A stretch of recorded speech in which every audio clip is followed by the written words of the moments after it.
This episode of The Orb is brought to you by Audible.com, offering more than 180,000 titles for smartphone, tablet, and desktop. To get a free audiobook of your choice and help Trek FM at the same time, visit audibletrial.com/trekfm. And also by Enterprise in Space, an international program of the nonprofit National Space Society. Find out how you can help science and education and become a virtual crew member aboard the NSS Enterprise Orbiter by visiting enterpriseinspace.org. And if you want to join the conversation and share your thoughts on this episode, join the Babel Conference, our listeners group on Facebook. Just type Babel, B-A-B-E-L, into the Facebook search field. We look forward to seeing you there.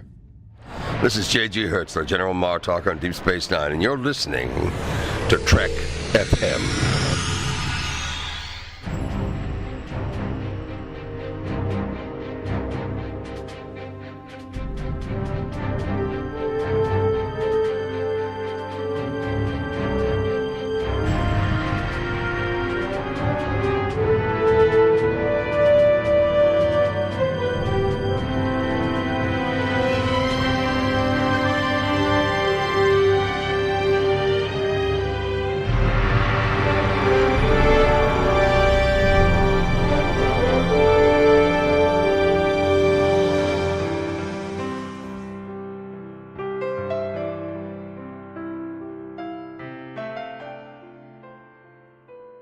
Welcome, Niners, to another episode of The Orb, our dedicated Deep Space Nine show.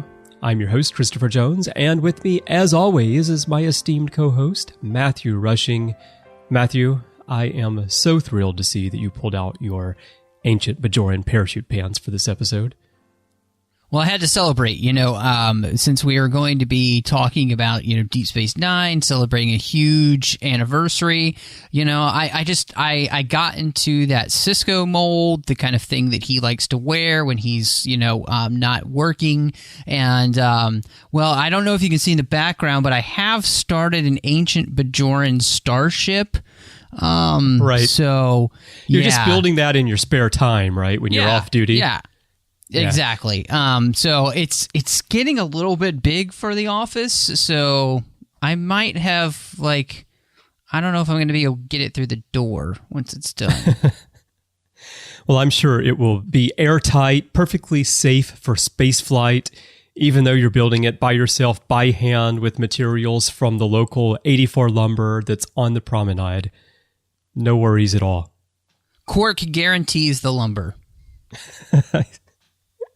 I see. It comes straight from Bajor, right? Yes. Right in that beautiful area where they make the spring wine. Gosh. I probably should stop drinking the spring wine while I'm working on the ship. Yeah, that's probably not the best thing. I'm sure that violates some sort of quality control standards, either from the Federation or from Bajor. But is that what they call SOSHA controls? Like, it's not OSHA, it's like Starfleet, code, SOSHA. So SOSHA. Benjamin, I'm going to call SOSHA if you don't stop drinking on the job.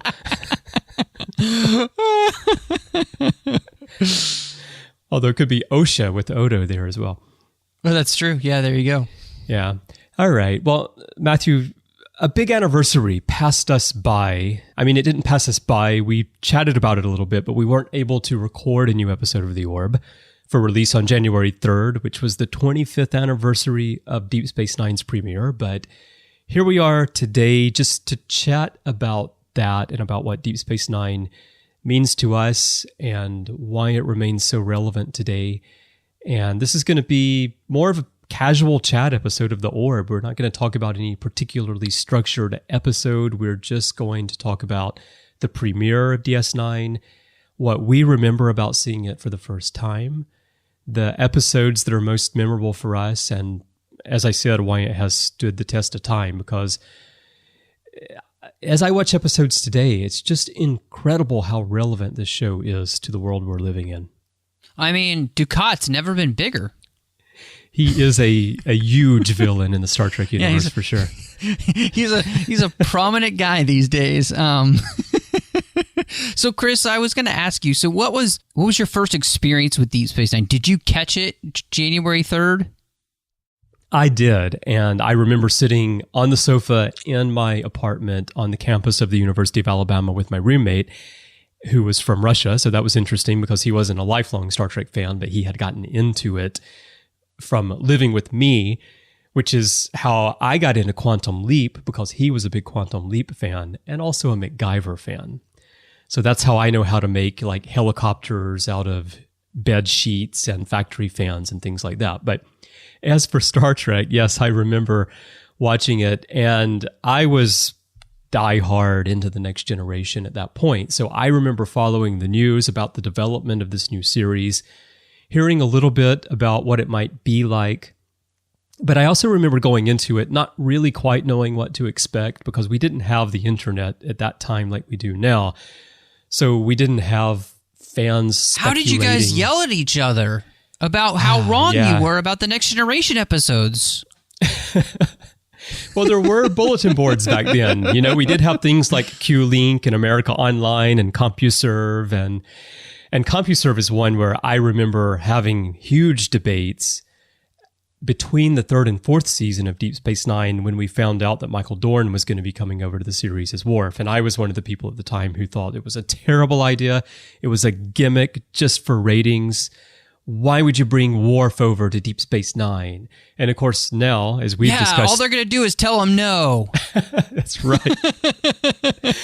Of course, as we've talked about so many times on this show now, that turned out to be a brilliant move and was wonderful for the character and for the show. But yeah, we did have spaces at the time where we could argue with each other, but it wasn't like Twitter and Facebook.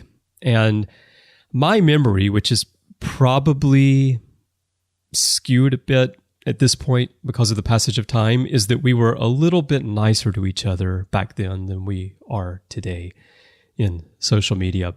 But anyway, getting back to the original question, yeah, I remember very well sitting down and watching it and thinking, based on Emissary, that, wow, this is different, but it's really, really interesting. And they did a great job of tying it into the Next Generation by connecting it with Picard and the Borg. And I also remember the news the following day that the premiere had been so huge, and in Birmingham, because I'm from Birmingham, but I was living in Tuscaloosa for university, that the bars in Birmingham, people were gathering around to watch the premiere of Deep Space Nine, and the ratings were so huge. And I think it was a really special event. I feel like more so than Voyager's premiere, because having the Next Generation, there was such a gap between that and the original series. The Next Generation just felt like its own thing, and it also snuck up on a lot of people my age because I was a teenager and I had watched the original series as a kid, but I wasn't old enough to be part of that group that was campaigning to get Star Trek to come back, right? And so having Deep Space Nine be a spin-off series was really a unique experience. And after that happened, and then they did it again with Voyager, and you knew that they were doing it with Voyager for the purpose of launching a TV network, that felt like, okay, well, we kind of done that before. But DS9 and Emissary was really special. That's really cool. For me, it's interesting because it's a little bit different. Grew up in a more conservative family, and so we didn't really watch Star Trek until Star Trek The Next Generation had ended, and I kind of got into it then. Had kind of seen most of the original series movies by that point. Yeah. And then Generations, of course, came out, and we got to see that. And then my sister and I, well, Star Trek's still on TV. It's Deep Space Nine, so we wanted to get caught up. And my sister and I, of course, still love Deep Space Nine. It's also still her favorite. And I think part of it was because it's the first one we really got into watching on television. But the other part of it is I think we both really grew to love the characters. In fact, I remember talking to her just a year or two ago. We were chatting, and she was saying that she was rewatching the series, just on Netflix, because she hadn't seen it in a long time and was really enjoying rewatching it. So for us, we had to do that thing where you had to find when the reruns were on so you could tape them and then you could watch them. And so our like episode we could never seem to get, that just like unreachable episode, was If Wishes Were Horses. And we could not seem to catch that episode when it was in rerun. And so I remember when we finally got it, we were like, oh, okay, but it's still like, it still has this really special place for me because it's that episode that took so long for us to finally get a chance to watch. And then when we did, it was, it's kind of a little bit of a silly episode, but it's still one of those things like that was, the thing that we just couldn't grasp. And so when we finally got it, it was a big deal. And, I think on top of that, I remember being so depressed when the show ended in 1999, like just legitimately felt depressed. Like it hurt that the show ended, and it had been so emotional, and the build up, we've talked through that whole ending arc, those 9 episodes and everything. But I just remember kind of being crushed when it was over because the show was so brilliant. And then, by that point, I'm with you. I'm like following everything. I'm Mr. Star Trek. I'm so excited about all things Star Trek, and I know that they're probably not going to do a Deep Space Nine movie. And so it's just like, it was this like that pit of your stomach weight that just won't go away when it ended. So for me, that missing episode that I was so curious about and I had to find a way to see it was also If Wishes Were Horses. And my experience with DS9 in terms of viewing was kind of interesting because If Wishes Were Horses aired on May 16th of 1993. So it was after the classes for university had ended, and I went to Russia. And I missed the end of season 1 in first run. And I also missed the beginning of season 2 in first run. And I jumped in sometime, I don't know, maybe around the middle of season 2. So it wasn't until some years later that I was able to go back and watch the Circle trilogy, for example. And If Wishes Were Horses was one of those episodes where I thought, well, the name is really interesting. And, it's got Rumpelstiltskin in it. That's kind of odd. I'd really like to see this episode. And as you say, back then, it wasn't easy because you couldn't buy Deep Space Nine on VHS tape. And you had to just wait until someone decided to do reruns. And I remember by 1995, I think it was, my wife and I we weren't married at the time, but we went to Indiana University during the summer for these intensive Russian language courses because Indiana has a very famous Slavic languages department. And Deep Space Nine became my release at the end of the day because during those courses, we had to speak Russian all day from morning to evening. It was immersion. And your brain gets really tired when you have to speak a foreign language all the time. And at night, one of the local channels there in Bloomington was playing Deep Space Nine reruns at like 10 o'clock at night. And I started watching Deep Space Nine at 10 o'clock every night to kind of release from the day, enjoy a show in English. And that is actually the point where I really got into Deep Space Nine. I had been watching it as it came on up to that point, but because I had that disruption where I was out of the country and came back and had missed a lot of episodes, it took me a while to really get into it. And there are 2 episodes actually, tell me what you think about these, that stick in my mind from that summer, watching it at night as I was lying in bed. And those are Rivals, because of the space racquetball scenes with Miles and Jules, and Shadow Play, where they discover that the whole village is actually a bunch of holograms to keep this one guy company, right? Those 2 just have always stuck with me because of that experience at night in Bloomington. I think one of the things that I love about, any Star Trek series, I think, there are those episodes that kind of like just stick with you that don't really have anything to do about the quality of the episode. They are more about just something that was probably personal to you. Like, and just a random example for me, just another series, Voyager 1159 is one of my absolute favorite episodes of the series. Great episode. And it's not, it's not really a Voyager episode because it's a story about Janeway's ancestor, but it's just such a, there's something about it that I can't even explain. It's kind of ineffable. And so I'm not even going to try other than say it's my favorite Voyager episode. Well, as a DS9 episode, 1159 reminds me of The Visitor a bit. That same kind of episode. Yep. The Inner Light from TNG, City on the Edge of Forever from the original series, or Twilight from Enterprise. It's one of those kinds of episodes.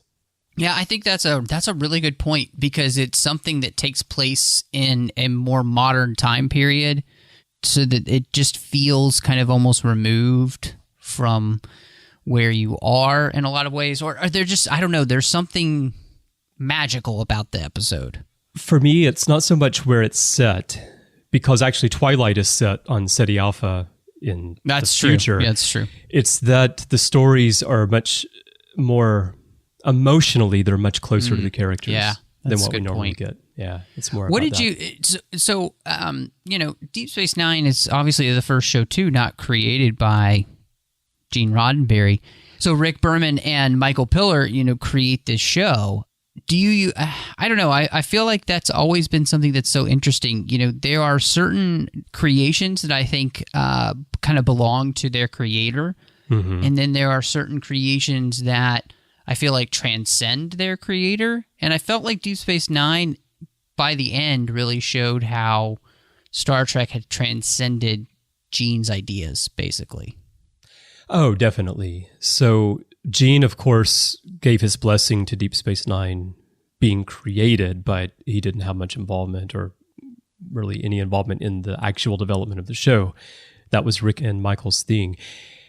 I think that they were an interesting combination because Rick Berman very much was the torchbearer for Gene Roddenberry and his vision, that he had been involved with Gene so early on, and Gene had trusted Rick with the vision. And Michael Piller, I think, wanted to do something a bit different with help evolve Star Trek a bit. But I don't feel like Rick and Michael really envisioned what DS9 would become, if that makes sense. I think that Michael Piller did a good job of setting up the story and putting all the pieces in place, but it really was Ira and Ronald D. Moore and all these guys like Renee Echeverria and all who came in who really took that and understood what to do with it. And it took them a little while. I've heard Ira talk about how it wasn't really until they got to Duet and In the Hands of the Prophets that it kind of clicked how this setup could work and what they could really do with it, because they were kind of trying to find their way through season one, and you can feel that when you watch it. And there are elements that are unique to DS9 in there, but it does feel a bit more to me still like a continuation of TNG, set in a different place with different characters, but they hadn't really found the identity of the show yet until they get near the end of season one. And from that point forward, I think that it really did transcend the original vision of Star Trek.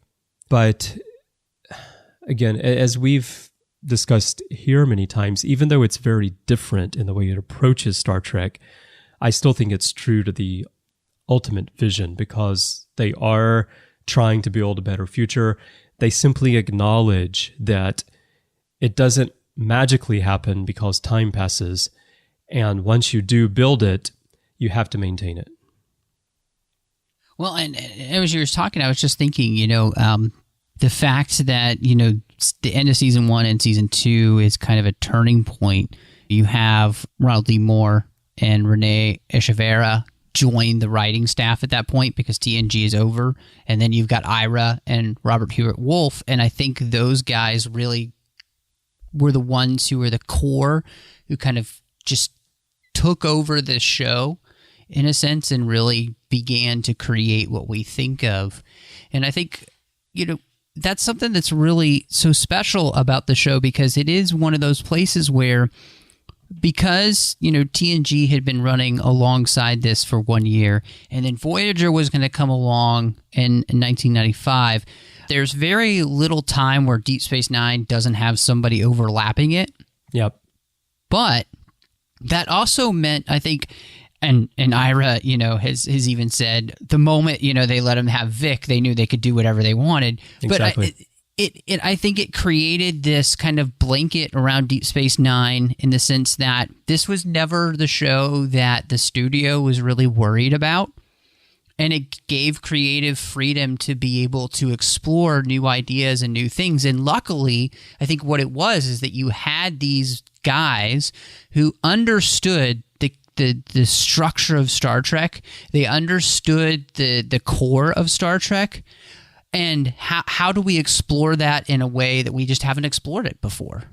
And I think that's really, the beauty of Deep Space Nine, is that we really get to see almost Star Trek from the other side of the mirror, or, the other side of the glass. It's like we've always been looking through the glass, but now we're actually inside. And what's it really like to be in the Star Trek universe in the 24th century? The TNG version is very, it's kind of the veneer, the facade, and now we're beyond that to the real actual heart of what beats at the Federation. And so I think that's really what we get in this show, and that's I think why people keep finding it on Netflix and getting all excited about how awesome it is. And I think, in the end, you can also tell that blanket really helped the show, because it didn't end up turning into what Voyager did, which is, we got to launch a network. This has to be this. It has to be put in a box that we can't get out of, Like Deep Space Nine takes the box, crumples it up, and throws it in the corner, and, plays outside the box the whole time. So I think that's what makes it so special. Yeah, I had so many. TOS was like that too. TOS didn't have a box; they're making it up as they go along. They're figuring it all out, And people would come in and add amazing things like Kuhn or Dorothy Fontana, adding all of these, what we think of as the core of Star Trek, adding those things as they went along. And so I feel like in a lot of ways, Deep Space Nine is the most like the original series that we got in the golden age, quote, of Star Trek. Yeah, DS9 is the closest tied to the original series for me. And you see it in the writing too. You can tell that these guys loved the original series. There's so many TOS references in DS9 that don't exist in the other series. I had so many thoughts as you were talking there. Let me see if I can back up to a few of them. Talking about seeing the Federation and the future from the other side of the glass is really interesting, because it is like that. Like TNG in particular, it's sort of like, here are some bits and pieces of our future that we want to show you. It's like a corporate PR department, in a sense. Are you saying it's like Disney Star Wars these days? Maybe. But I'm just thinking, there's so much going on. And one thing with The Next Generation, and it's not a fault of the show, it's just how you write a television show, but we're following this one ship and this one crew around, and that there's so much other stuff going on, but we never get to see it. And it is like just little glimpses of what's happening. But yeah, with DS9, it is a bit like, we're going to let you in, and we're going to let you see what's really going on in this world, and we're going to let you see why, although everything looks wonderful when you look at it through the TNG lens, we're actually having to work hard every single day to maintain this utopia that we've created, because there are forces trying to destroy it from every angle all the time, external and internal, and we have to keep our guard up, and it's not easy. And that may sound like a bit of an exaggeration, and I know that the Borg came in and they tried to conquer the Federation on The Next Generation, but you get that feeling from TNG that the message is, we're going to get through all of our problems, and we're going to reach this future, and it's going to be a utopia, and everything's going to be wonderful. And then we're going to go around and we're going to help other people who aren't as advanced yet also fix their problems, because ours are fixed, and we're done. And DS9 just says, bored, no, so. that's not true. Yeah, we're kind of bored. Like, oh, well, okay, let's carry some ambassadors around. And yeah. And I'm not trying, I love the next generation, so I'm not trying to put down the next generation, but I'm just highlighting the difference between the two ways of presenting that future. Well, and I just wanted to say, one of the things too that Deep Space Nine did was also give credence to the fact that other races are different.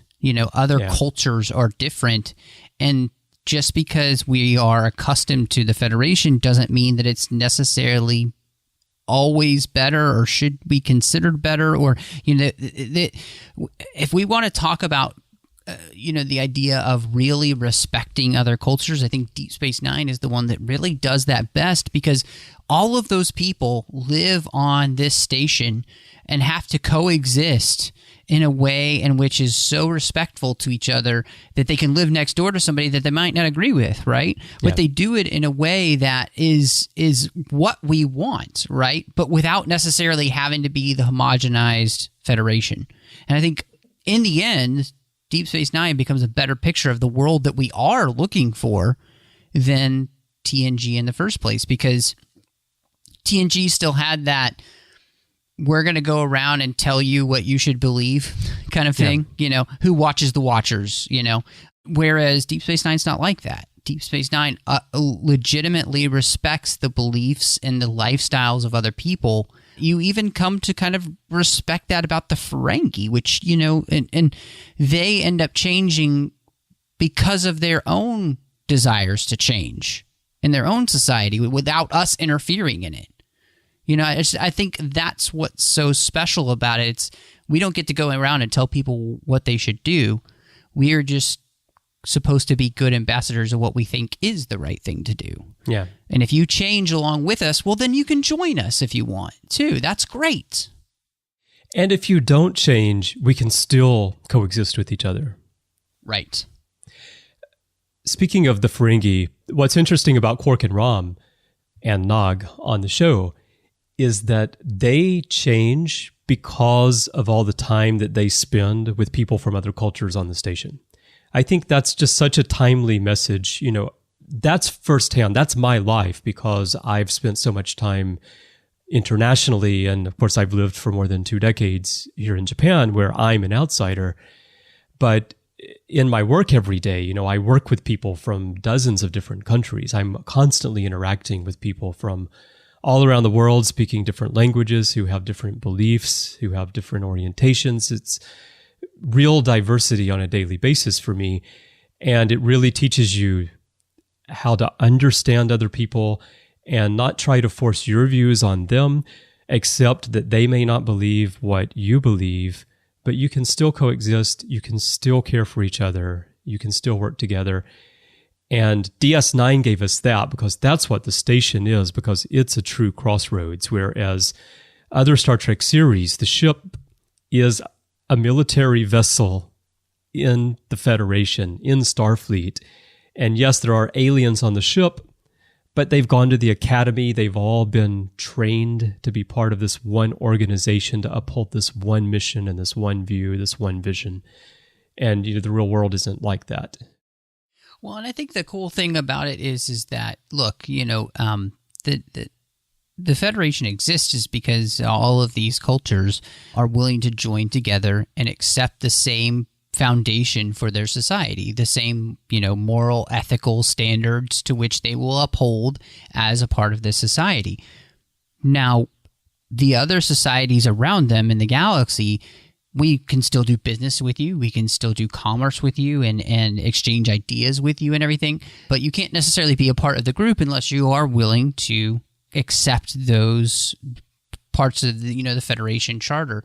And I think I like that because, again, it's showing that you may never fully get to the point where you could be a one universe government, because but everybody's not always going to agree on those kind of things. Right. But you can still coexist in a way that is peaceful and respectful in spite of those differences. And that, again, I think that's just the greatness of the show. Plus, Deep Space Nine, I think, is a hallmark of the series just because it finally fully respects the idea of religious belief. Mm-hmm. And I think covers it in a way that is so respectful that I don't know if it'll ever be really surpassed on television when it looks at people of faith. Yeah, especially in a Star Trek setting. Yeah.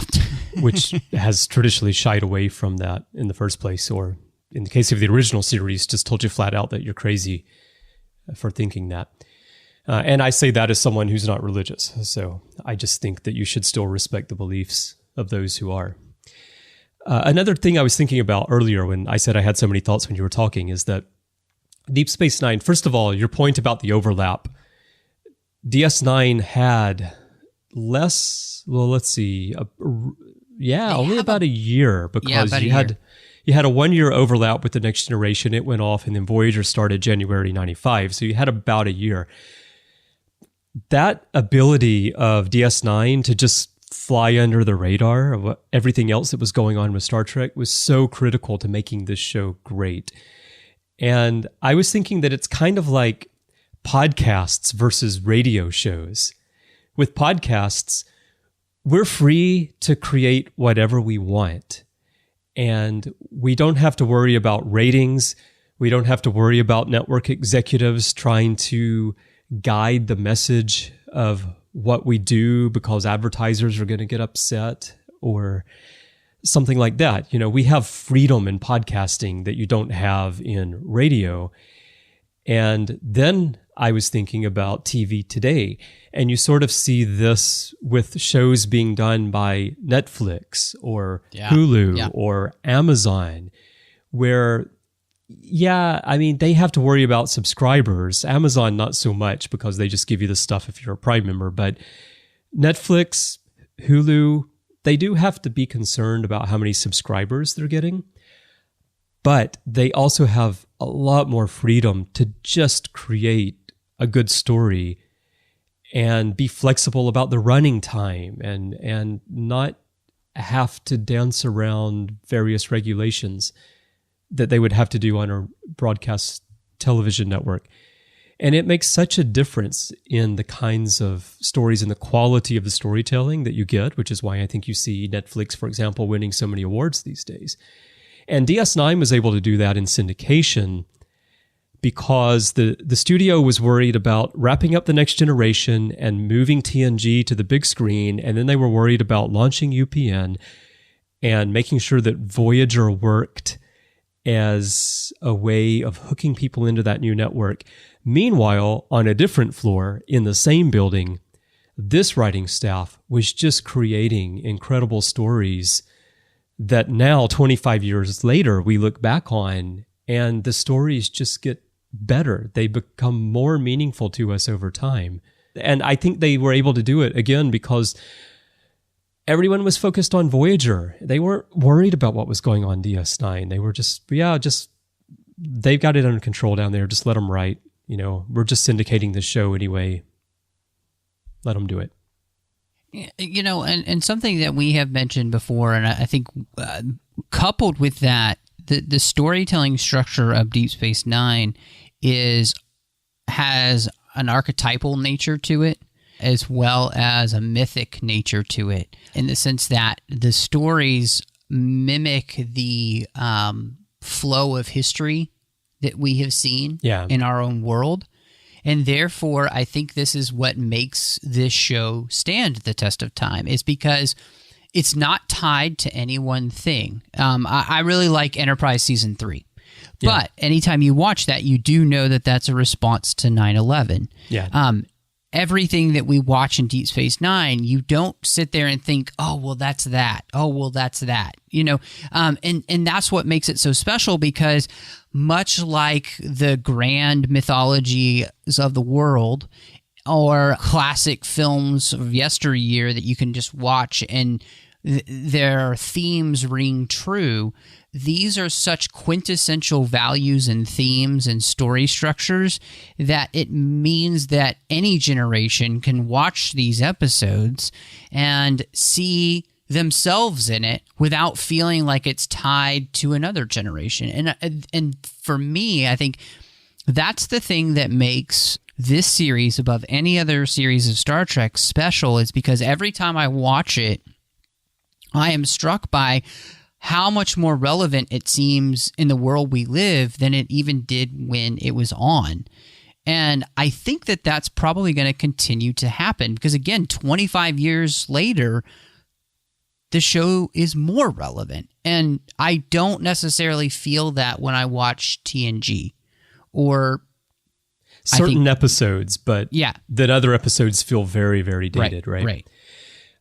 I think the thing is when you watch DS9, you can look at it and say, oh, this is this particular thing from history, but you can also say, this is not only this particular thing from history, but it's also this thing and this thing and this thing, because there are themes in history that repeat themselves over and over. So it's not an on-the-nose reaction to a specific event that happened. It's just, these are the tides of history. You know, we unfortunately are doomed to repeat these things as a race, as humanity, and so we see them over and over. I have written a little preview here. I've written a piece for StarTrek.com that I hope will be published soon that relates to what we're talking about a little bit, but it's actually about jazz. But it's why I feel that Vic Fontaine and jazz is the perfect music for Deep Space Nine. And ultimately, it's the same thing we're talking about here. It's the fact that the stories that are told in jazz are things that repeat over and over and over, that are relevant to you at any point in time over the years. They were relevant in the 1930s when the songs were written. They were relevant in the 50s and the 90s and today. And in the year 3000, they'll still be relevant to people, right? Because they're just universal themes that happen to people. Yeah, I like that you say that because, you know, when you think about it, those classical standards, that's what they're called. And I think the idea of a standard is not a bad thing. Our world kind of cringes at that idea in some ways, but it's almost as if they've tapped into, in Deep Space Nine, the historical standard, which is the way in which the flow of history happens. Mm-hmm. And I think that's the thing, is that they've been able to find a way to navigate Deep Space Nine down the river of history so that it feels concurrent with things around you, because they are referencing the major movements and moments in history that kind of continue to kind of be seen over and over again in our world. And so, again, I think that's one of the things that it really does. It makes this show, it makes it special in the canon of Star Trek for me. And it makes it stand out in a way that it is literally, for me, the pinnacle of all Star Trek. Like, nothing has been able to surpass this for me, which is wonderful that 25 years later I can still say, yeah, you still haven't beat Deep Space Nine. And that's not a bad thing, because it's a really good standard to have. Yeah. Your experience was interesting, that you were not so into Star Trek, and then DS9 was the first series that you really watched straight through and got into. It's very different from people like me who grew up with TOS, and then I followed TNG from when it first aired. And then I've watched every series, of course, since then. Because for me, for DS9 to become my favorite series took time. It's something that happened over the course of many years of rewatching all the different series. And as I got older, I connected more and more and more with Deep Space Nine. And then it became my favorite series. And Sisko became my favorite captain, whereas Picard was my favorite captain for a long time, because I liked, you know, his calm, his composure. I saw him, and I do still see him as a great leader. But as I got older, I found that Sisko was a more realistic person. And he's able to compose himself. He's able to be a leader, but he's not so boxed in that he's emotionally unavailable or inaccessible, which is how I feel most of the time about Picard. But this was all, the point is that it was all an evolution for me, and DS9 over time became my favorite series. I wonder if, because for me, my experience was seeing really kind of the original series movies, like 2, 3, 4, and then kind of getting the opportunity to dive then into Deep Space Nine. And, my first kind of real experiences with TNG were, Generations, which involves Kirk, and so, and I think what we talked about maybe earlier where, Deep Space Nine does such a great job, I think, of picking up on the feel of of the original series, and especially the original series movies.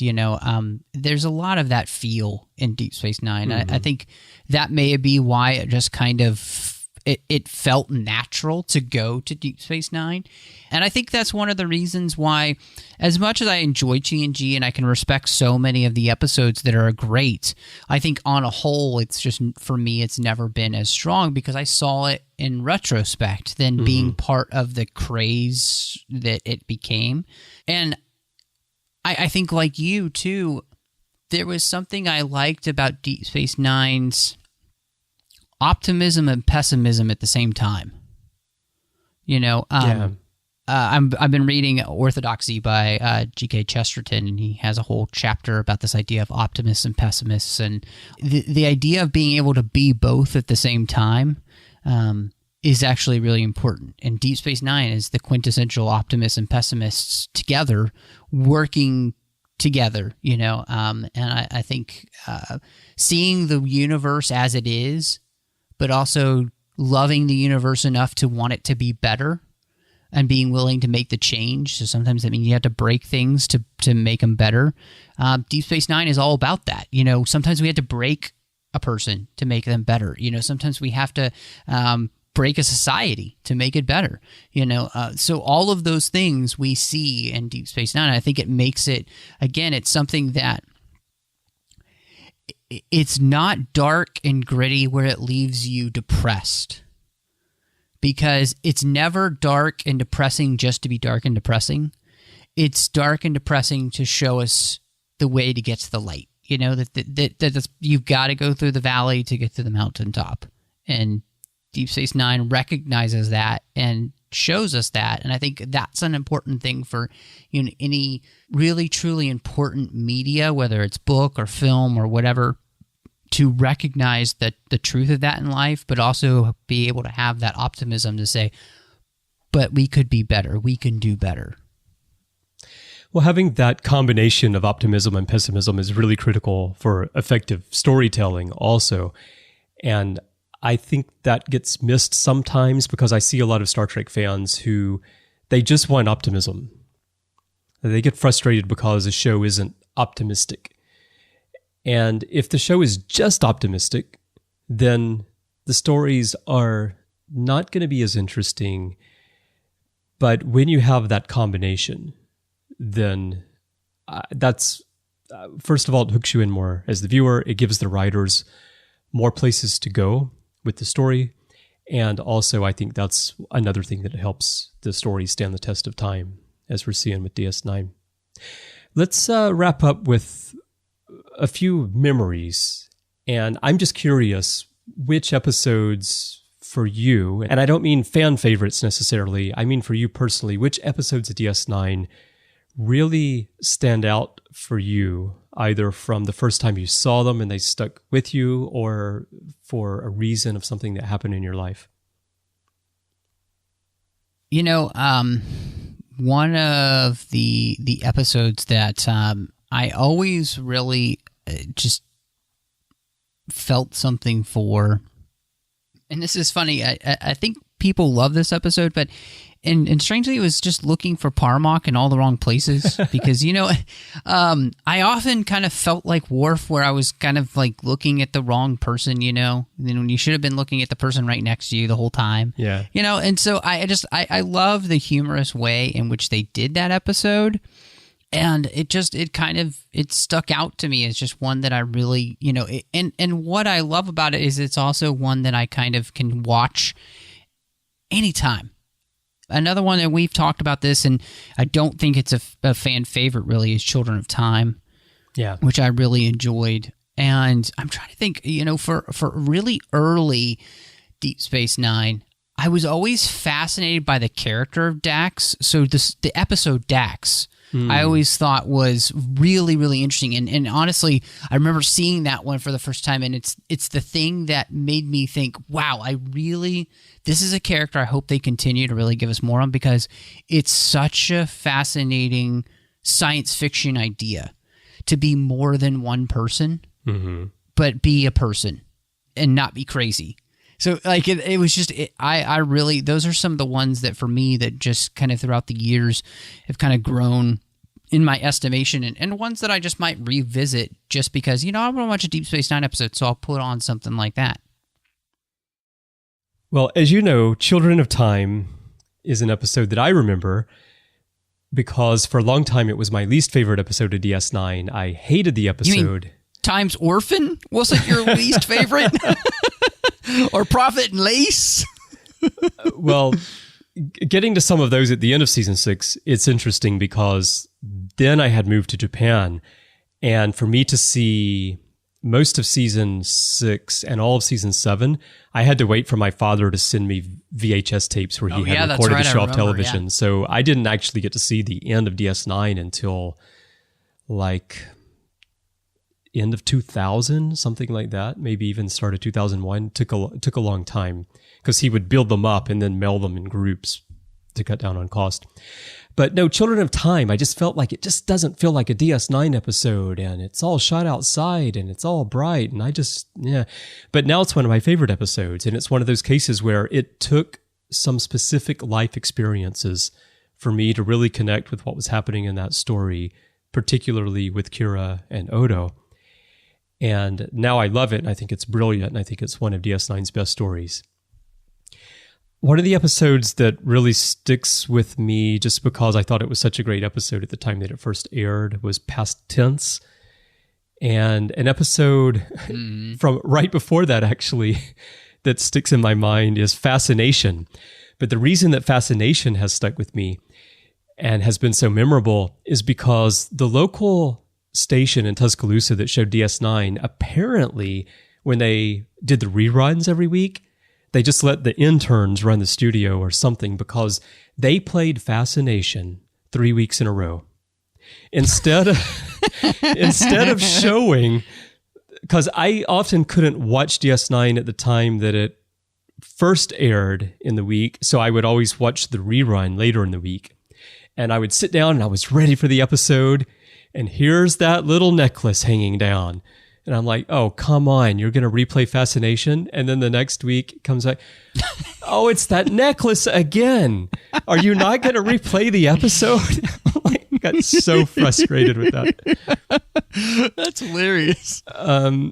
The episode, though, that I will mention, there are a few others, but the episode that sticks in my mind most these days is Emissary. And the reason is because during the week that we were preparing to cover Emissary on the Ready Room, my father killed himself.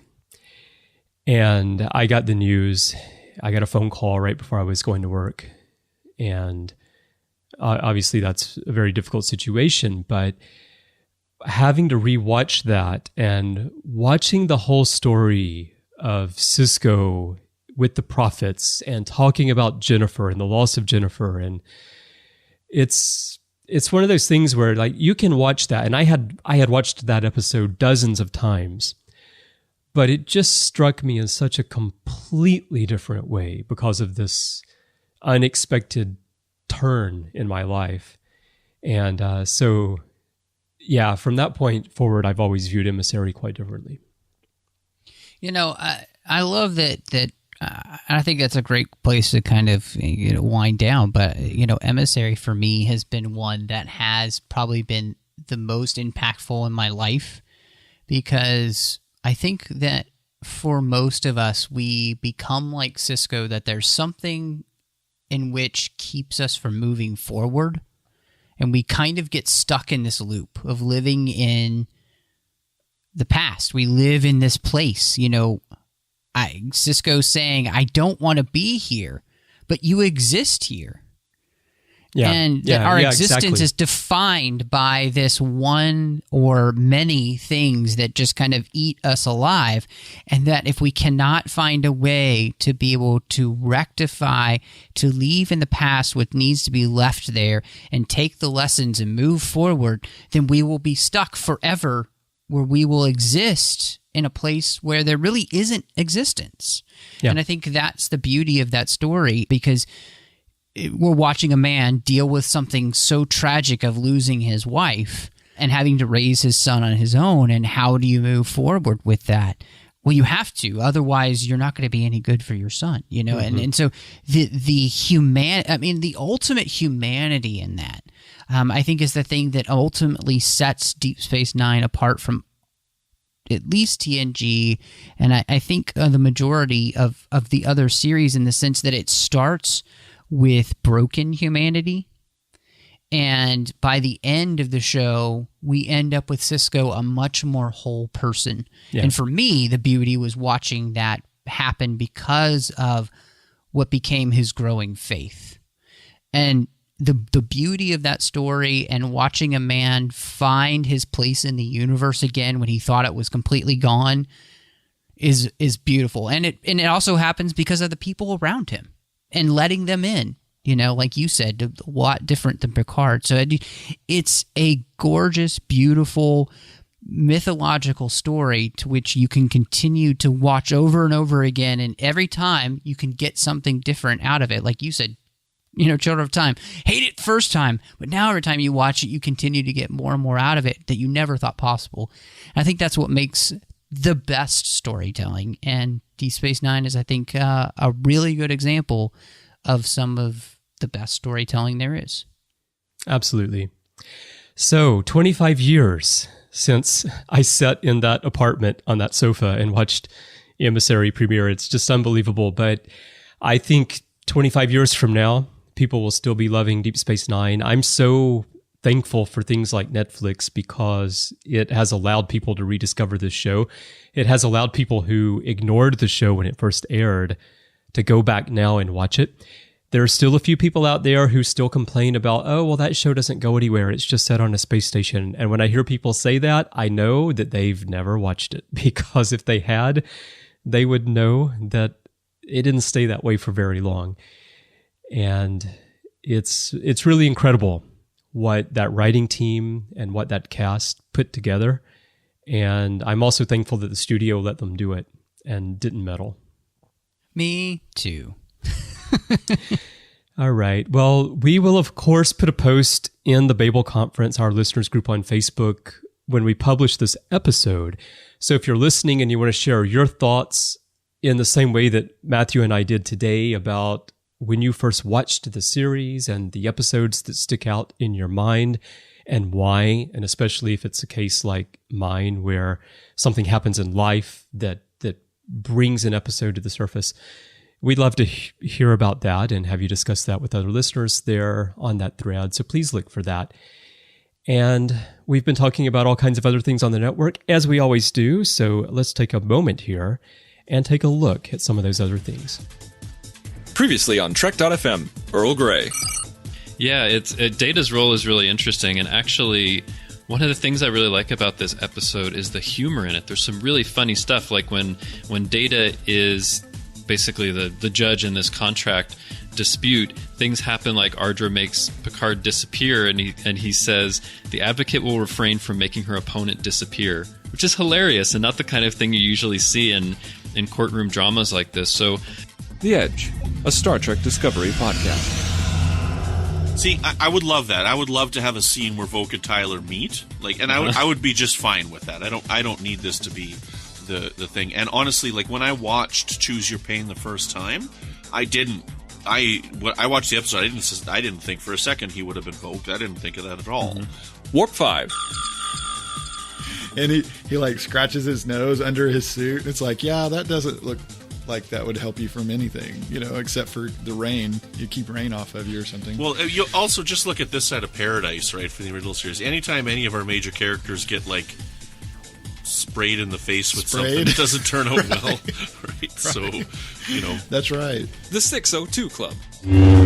When we're talking about the idea of context and history, I think this is the biggest issue that I see in this film, and with the Force Awakens too. When you put them together, because they're going to make a trilogy, is look, writing 101. If you don't know the past and the future of your characters, you absolutely 100% cannot write their present. And that's what else is happening on Trek.fm. So check out all of these shows and find out what we're talking about in your favorite corner of the Star Trek universe. You can find our shows everywhere that you get your podcasts. Of course, we're in iTunes and on Apple Podcasts. We're in Google Play Music. Most of our shows are now on Spotify. We're in all third-party apps, also Stitcher, TuneIn, Spreaker. We're all over the place. Just look for Trek.fm or the name of the show, and we should come right on up. And be sure to grab the master feed if you're not familiar with all of our shows, because that's a great way to sample everything that we are doing. Now, Matthew, when you're not, sitting around sipping some whiskey and just reminiscing about Deep Space Nine, where can people find you? Well, Chris, you can find me on Twitter, MattRushing02. You can also find me here on the network doing our General Geek Show, talking about all the fandoms we love that aren't Star Trek, because there are a lot of them. So make sure you check out the 602 Club, spend some time over there with Ruby. She serves up the best drinks, and I think we got some great conversations you'll love. You can also find me doing Owlpost, which is a Harry Potter podcast, talking all about the books of Harry Potter, one chapter at a time. I do Aggressive Negotiations with John Mills, talking all about Star Wars. So if you're a Star Wars fan and you just need two guys sitting down, totally geeking out about Star Wars, that's the place to go. And also, Matthew, on that note, a big congratulations to you and John for winning a Parsec Award. Thank you. We were really shocked, honestly. We saw the category we were in, and everybody would know the shows we were against. Mission Log and Trek Geeks. These are some of the people that we were up against. They're like, it's not going to be us.